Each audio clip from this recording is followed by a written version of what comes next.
Governments of the Western world have been pushing the climate change agenda for decades now.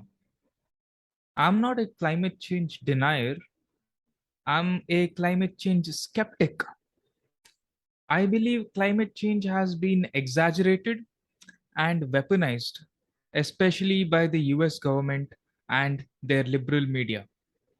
I'm not denying that there is pollution or natural disasters, but the issue of climate change is being used by multiple parties to push ulterior motives.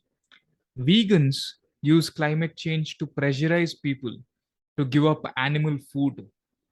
Antinatalists use climate change to pressurize people to not have kids.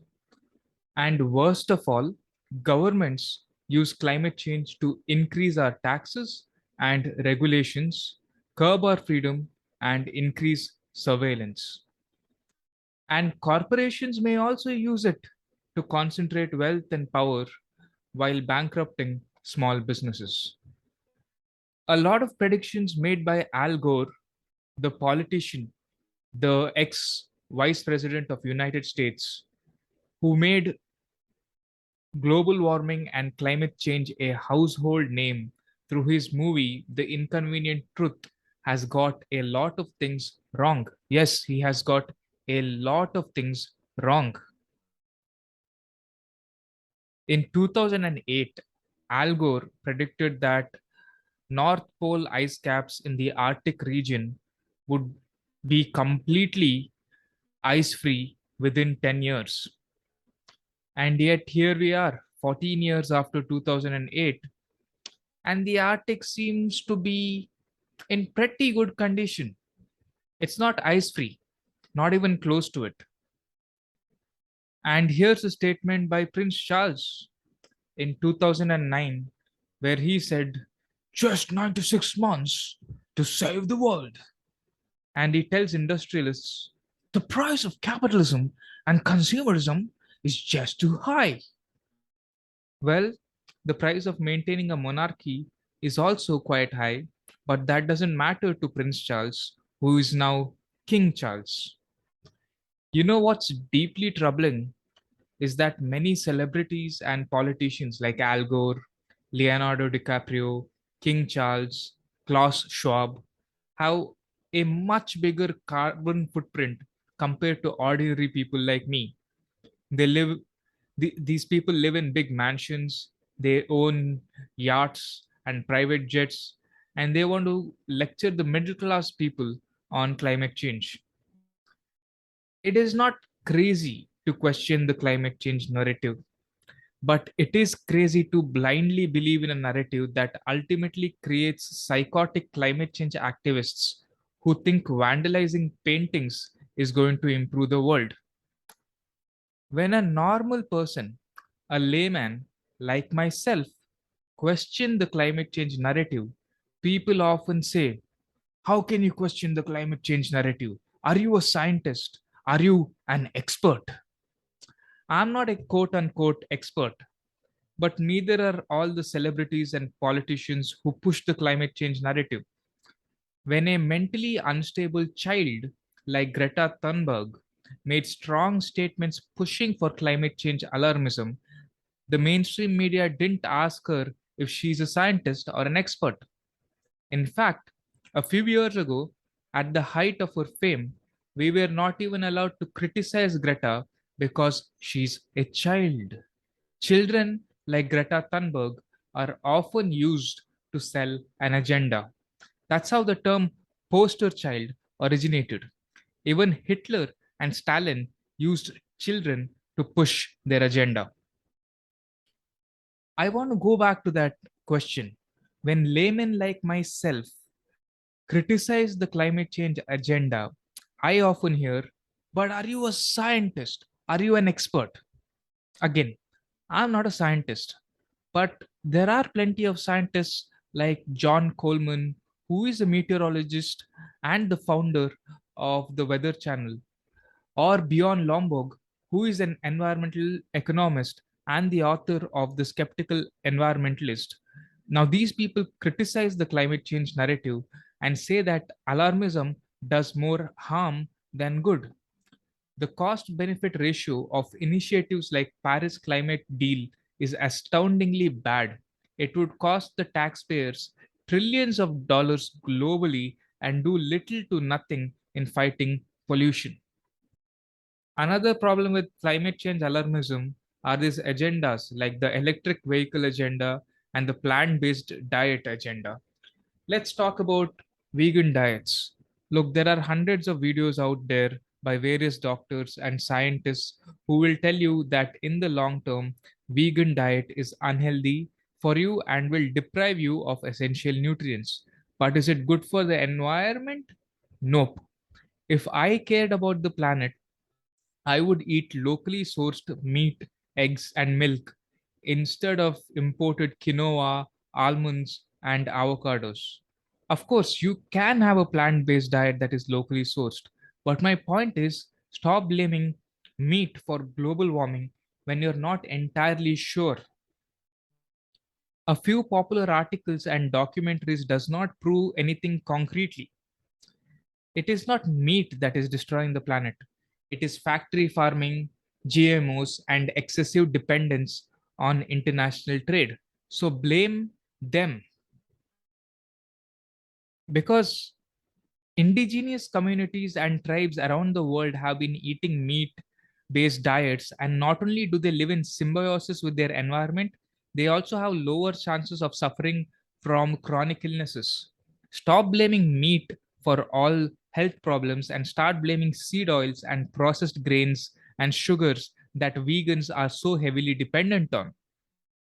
The establishment is using climate change agenda to get us hooked on vegan garbage like soy and fake meat.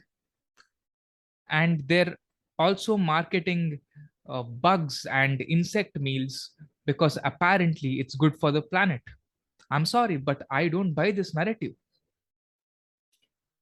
Okay, now let's talk about the rise of electric vehicles, another result of climate change alarmism. Are electric vehicles really as environment friendly as it was marketed? Yes, you won't be using petrol, but the electricity used to charge the vehicle will burn a lot of coal. Not to mention the environmental cost of mining for lithium, cobalt, and nickel. Imagine the damage it has done to our rainforests. On the other hand, climate change alarmists criticize innovations like fracking, which is shown to have reduced overall carbon emissions in the US. Alarmism does not lead to solutions, it only leads to clickbait articles and fear porn. The ultimate solution to climate change and pollution seems to be nuclear energy. It's cheap and it's clean. If done properly, it can resolve the global energy crisis and we could have clearer skies. But the problem with nuclear energy is that it may be too good, and that is a problem for governments and bureaucrats and authoritarians. If nuclear energy solves the climate change issue, then the ones in power cannot use climate change narrative anymore. They wouldn't be able to levy heavy taxes on us or restrict our lives, which is probably why they're allergic to investing in innovative nuclear solutions. Governments around the world benefit from pollution and natural disasters because they can use this to amplify the climate change agenda. They want to levy heavy taxes and introduce regulations. They want to mandate electric vehicles with GPS to track every movement of citizens. They want to push people to consume vegan products and eat soy and bugs in the name of sustainability. They want to deprive us from high protein, high testosterone diets because a weakened group of people are easier to control. If nuclear energy resolves climate change and pollution, then Bill Gates will not be able to convince us that he should spray the skies with chemicals which he claims can help with reducing the effects of global warming. But in reality, geoengineering initiatives by Bill Gates might actually intensify the epidemic of vitamin D deficiency, making people more vulnerable and dependent on pharmaceutical companies for vitamin supplements. Their spooky agendas can all be justified under the guise of climate change, which is why we must reject this alarmism and think rationally and skeptically. Okay, let's have some fun now. Let's read a few climate change articles from the past. Shall we? Okay.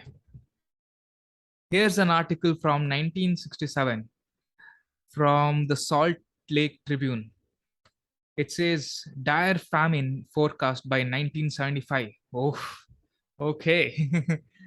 It is already too late for the world to avoid a long period of famine, a Stanford University biologist said Thursday. Uh oh. Paul Ulrich, am I pronouncing his name right? Paul Ehrlich said the time of famines is upon us and will be at its worst and most disastrous by 1975. Oh no. He said the population of the United States is already too big, that birth control, aha, that birth control may have to be accomplished by making it involuntary, and by putting sterilizing agents into staple foods and drinking water, and that the Roman Catholic Church should be pressured into going along with routine measures of population control. You see that, friends? This was in 1967, by the way. They were trying to, a Stanford biologist is trying to motivate the establishment into forcing people to undergo sterilization programs. This Paul Ulrich guy wanted the establishment to put sterilizing ingredients into food and water, which is what they're doing right now. Okay, let's read more articles, more climate change related articles. Here's one from the New York Times, August 10th, 1969. Foe of pollution sees lack of time. Okay, the trouble with almost all environmental problems, says, oh, our friend Paul Ehrlich again, the population biologist, is that by the time we have enough evidence to convince people, you're dead. Okay, more alarmism from 1969. This was more than 50 years ago. God, I thought, if an article like this came in the 1960s, then the world should have actually ended in the 1980s, right? But yet here we are. Okay, let's read more articles. This one is from 1970 from the Boston Globe. Scientist predicts a new ice age by the 21st century. Air pollution may obliterate the sun and cause a new ice age in the first third of the next century. The demands for cooling water will boil dry the entire flow of rivers and streams of continental United States.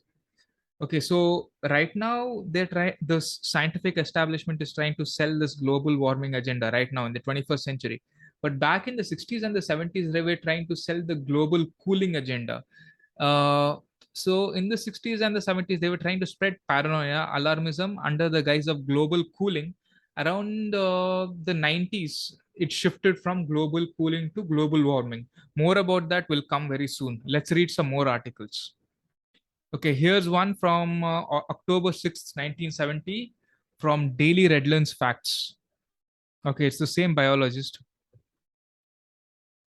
And he says, and it's highlighted, and it does not need saving.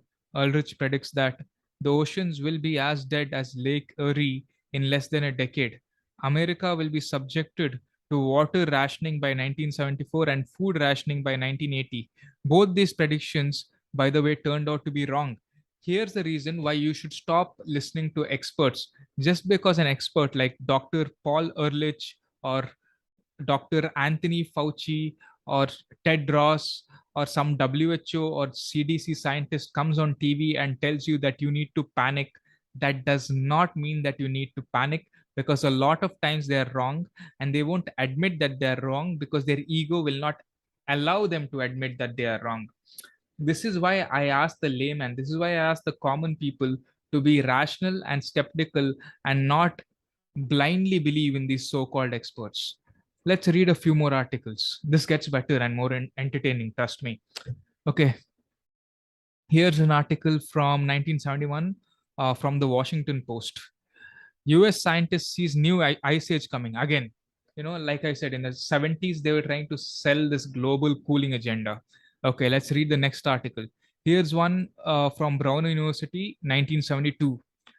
The main conclusion of the meeting was that a global deterioration of the climate by order of magnitude larger than any hitherto experienced by civilized mankind is a very real possibility and indeed may be due very soon. The cooling has natural cause and falls within the rank of processes which produced the last ice age. This is a surprising result based largely on the recent studies of deep sea sediments. You see that again, they're selling the global cooling agenda. They cite some study that they went into the ocean, and based on that, global cooling is real. And what choice do we, the common man, have but to believe in the experts? Because we don't have the faculties and we don't have the qualifications to talk about global warming or global cooling.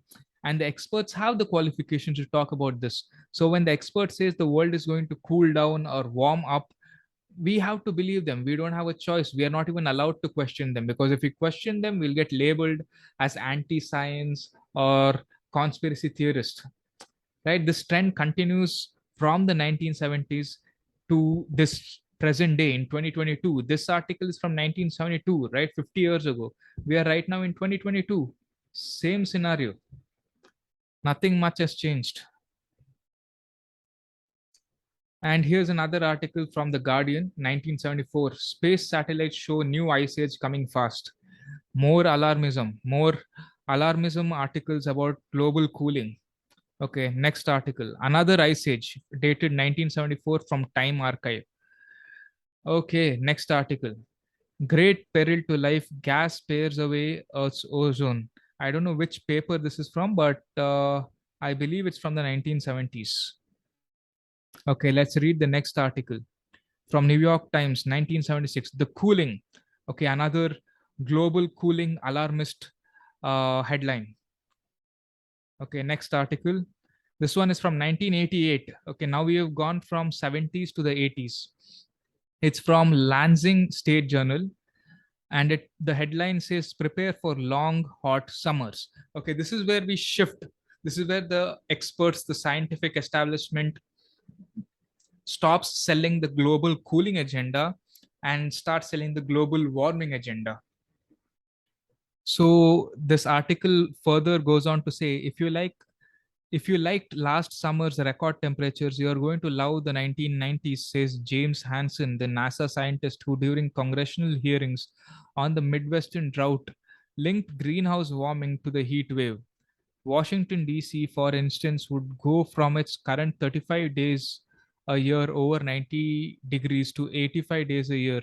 The level of the ocean will rise from 1 feet to 6 feet.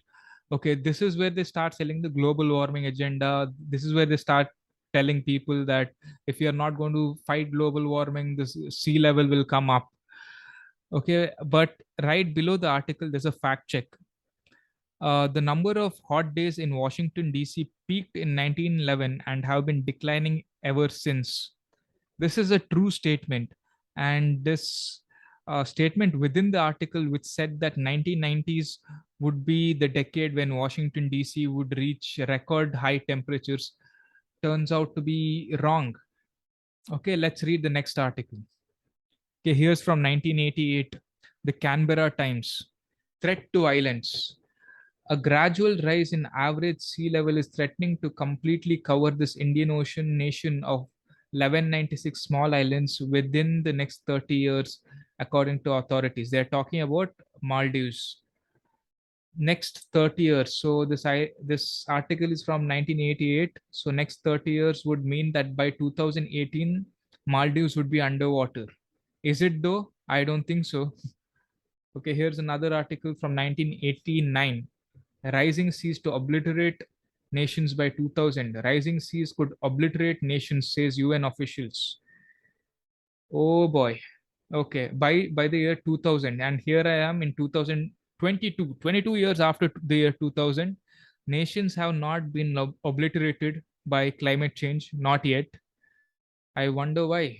Okay, here's an article from 1989.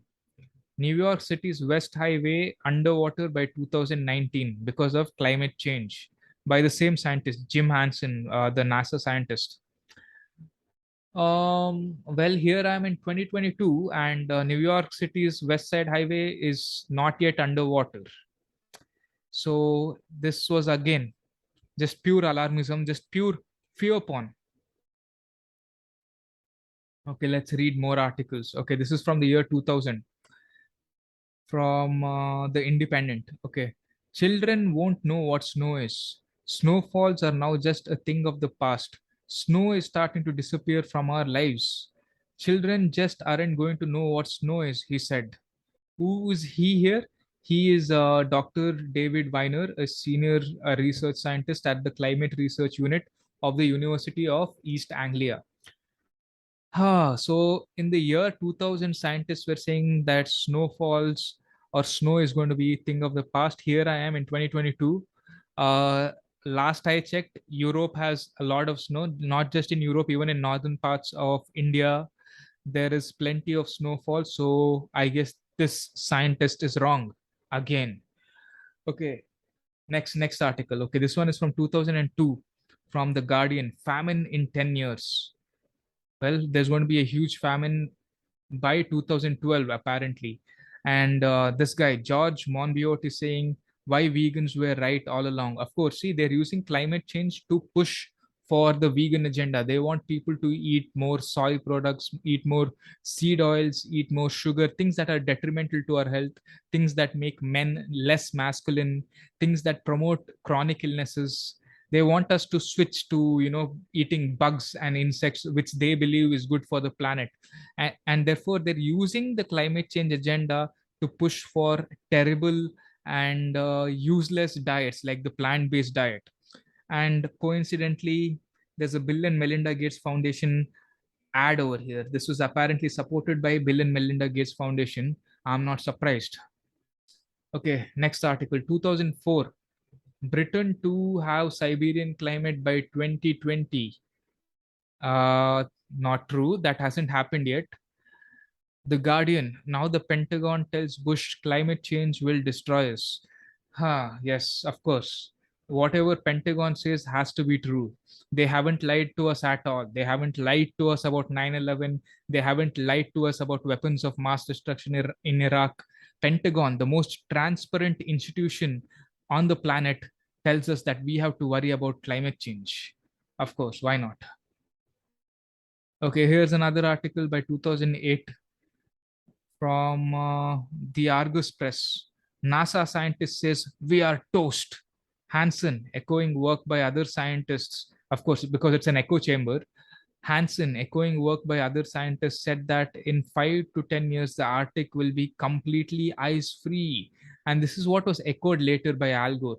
So within 10 years, in 2008, he said the Arctic will be ice free. So he said that by 2018, the Arctic would be ice free. The expert, the scientist said the Arctic would be ice free by 2018. But is it ice free? No, it's not. Not even close to it. Here we are in 2022, and Arctic is not even close to being ice free. So what the fuck? Why the fuck are we caring about these predictions made by scientists and experts when they have a long track record of being wrong? Okay. Here's one from 2009. UK Prime Minister Gordon Brown says 50 days to save the planet from catastrophe. Okay, forgive my British accent. Gordon Brown says we have fewer than 50 days to save our planet from catastrophe. This was in 2009. See, again, more alarmism. These guys have a long history of promoting fear, man. And a lot of idiotic beings react to that because they know that fear sells, right? Okay, here's an article from 2009, Ice Free by 2014, according to Al Gore. Okay, this I have already spoken about this. Al Gore turns out to be wrong. Polar ice caps are still there in 2022, so we don't have to worry about that. We don't have to care about their fear porn. Okay, another article by 2013, Arctic ice free by 2015, says Professor Peter Wadhams, co-author of new Nature paper on costs of Arctic warming, explains the danger of inaction. Well, turns out another expert was wrong. Okay, US Navy predicts summer ice-free Arctic by 2016. I guess the US Navy is also wrong because here we are in 2022 and the Arctic is not ice-free. God, how are these people being respected even after turning out to be wrong so many times? I don't know, man. Beats me. Okay, here's an article. Here's interesting article. Okay, there are two articles here. Okay, from two different years. 2014, a French foreign minister says 500 days to avoid climate change. Okay, I can't do French accent. Sorry. Okay, French foreign minister says 500 days to avoid climate change, to avoid climate chaos. Okay, and this article is written by Gerald Bayer for the Washington Examiner. Okay, and 500 days later, in 2015, the same Gerald Bayer writes an article saying planet still standing 500 days after French foreign minister warned of climate chaos. That's funny, right? Because now it's becoming boring, man. Now this whole climate change narrative, it's becoming so boring. It's becoming so predictable. Why do people even buy this when they have such a long track record of being wrong? I don't know. Okay, and the climate change alarmism agenda continues to this day. I can go on and on talking about this, but let me stop right now before I digress, before I go off topic. But I hope this video encourages you to be skeptical of the establishment. They lied to us about the pandemic, they lied to us about terrorism and the weapons of mass destruction, and they're most likely lying to us about this whole climate change agenda. This is not a conspiracy theory, this is a logical and rational observation. I see things, I say things. It's that simple. As always, thank you for watching. Like, share, subscribe, hit the bell icon, and leave a comment below. If you disagree with me, let me know in the comment section. Unlike the elites, I'm open for feedback. Thanks for watching.